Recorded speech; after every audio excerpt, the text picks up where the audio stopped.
ఇవాల్టి వీడియోలో దొండకాయ ఫ్రై ఎలా చేసుకోవాలో చూద్దాం.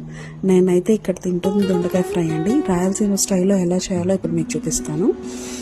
ముందుగా ఆనియన్స్, ఎండుమిర్చి ఇలా కట్ చేసుకోవాలి. తర్వాత దొండకాయలు కూడా చాలా సన్నగా కట్ చేసుకోవాలి. ఒక బాండి పెట్టుకొని 2 టేబుల్ స్పూన్స్ ఆయిల్ వేసి ఇందులో కొంచెం ఆవాలు, కొంచెం జీలకర్ర పోపుకు వేసుకోవాలన్నమాట. ఇప్పుడు మనం ముందుగా కట్ చేసి పెట్టుకున్న ఆనియన్స్, ఎండుమిర్చి కూడా ఇందులోనే యాడ్ చేసుకొని కొద్దిగా కరివేపాకు యాడ్ చేసుకొని ఫ్రై చేసుకోవాలి. సో ఈ ఫ్రై చేసుకున్న వాటిలో ఒక 1/2 టీ స్పూన్ పసుపు యాడ్ చేసుకొని మనం ఫ్రై చేసుకుంటాం. ఈ ఆనియన్స్ ఏదైతే పోపు వేసుకున్నామో అది కొంచెం కలర్ చేంజ్ అయ్యేంత వరకు బాగా మగ్గబెట్టుకోవాలి.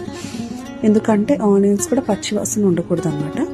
ఇప్పుడు మనం సన్నగా కట్ చేసి పెట్టుకున్న దొండకాయ అందులోనే టేస్ట్కి తగ్గ సాల్ట్ కూడా వేసుకొని కలపెట్టుకుంటూ మగ్గించుకోవాలి. సాల్ట్ ఎందుకు యాడ్ చేస్తారో ప్రతి ఒక్కరికి తెలుసు, త్వరగా మగ్గిపోతాయి కాబట్టి. ఇందులో ఎలాంటి ఎక్స్ట్రా వాటర్ యాడ్ చేయకూడదండి.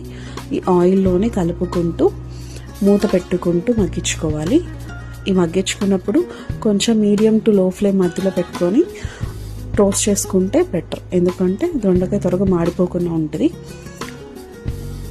అందువల్ల అప్పుడప్పుడు లిడ్ ఓపెన్ చేస్తూ క్లోజ్ చేస్తూ కలుపుకోవాలన్నమాట.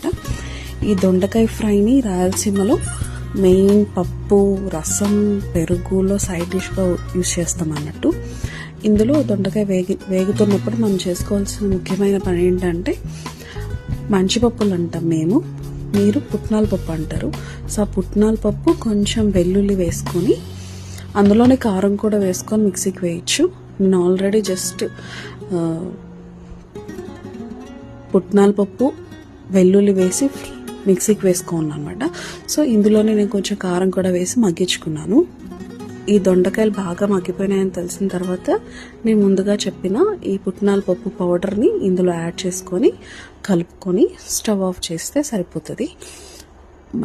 ఎమ్మి దొండకాయ ఫ్రై రెడీ. రాయలసీమలో ప్రతి ఫ్రైలో ఈ పౌడర్ ఉండాల్సిందే. చూసారా, చూస్తూనే నోరు ఊరిపోతుంది కదా. సో ఇంతే.